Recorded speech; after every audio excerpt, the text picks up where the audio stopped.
آج کے جو نوجوان ہیں وہ اپنے جذبات اپنے غصے پر قابو نہیں رکھ سکتے۔ تھوڑا سا بھی کچھ ہو جائے، کسی پہ غصہ آ جائے، کسی کوئی برا کہہ دے تو فوراً اسی وقت اپنے غصے کو اپنے جذبات کو نکالنے کے لیے کچھ نہ کچھ کر گزرتے ہیں۔ اور نوجوان تو کیا، آج کل کے جو بڑے ہیں، جو چھوٹے بچے ہیں، سب بھی اس میں شامل ہیں۔ بڑوں پہ بھی جب کوئی بات آتی ہے، کوئی بھی بات ہو تو وہ فوراً غصے میں آ کے وہ بولتے ہیں، پہلے بعد میں بے شک کہہ دے کہ ہم سے غلطی ہوئی ہے، ہم شرمندہ ہیں، لیکن وقتی طور پہ قابو رکھنا وہ بہت مشکل ہو گیا ہے آج کل کے لوگوں کے لیے۔ میں یہ بات اس لیے کر رہا ہوں کہ میرے ایک جاننے والے ہیں، میرے دوست ہیں، بھائی کی طرح ہیں، تو ان کا بھتیجا جو ہے وہ ایسے ہی گھر سے نکلا کہیں پہ، تو باتوں باتوں میں دوستوں میں جھگڑا ہو گیا۔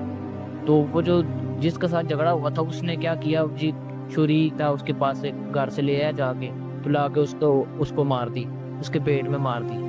تو وہ بیچارہ 2 دن تک ہاسپٹل میں رہا، تو اس کے بعد اللہ تعالیٰ کو یہی منظور تھا تو وہ فوت ہو گیا۔ آج کے جو نوجوان ہیں وہ اپنے جذبات اپنے غصے پر قابو نہیں رکھ سکتے۔ تھوڑا سا بھی کچھ ہو جائے، کسی پہ غصہ آ جائے، کسی کوئی برا کہہ دے تو فوراً اسی وقت اپنے غصے کو اپنے جذبات کو نکالنے کے لیے کچھ نہ کچھ کر گزرتے ہیں۔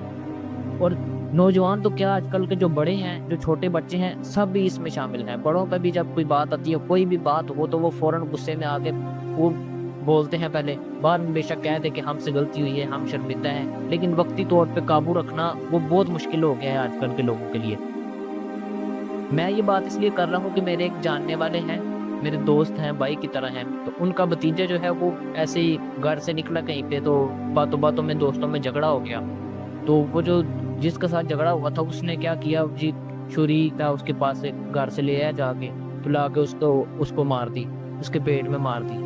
تو وہ بیچارہ 2 دن تک ہاسپٹل میں رہا، تو اس کے بعد اللہ تعالیٰ کو یہی منظور تھا تو وہ فوت ہو گیا۔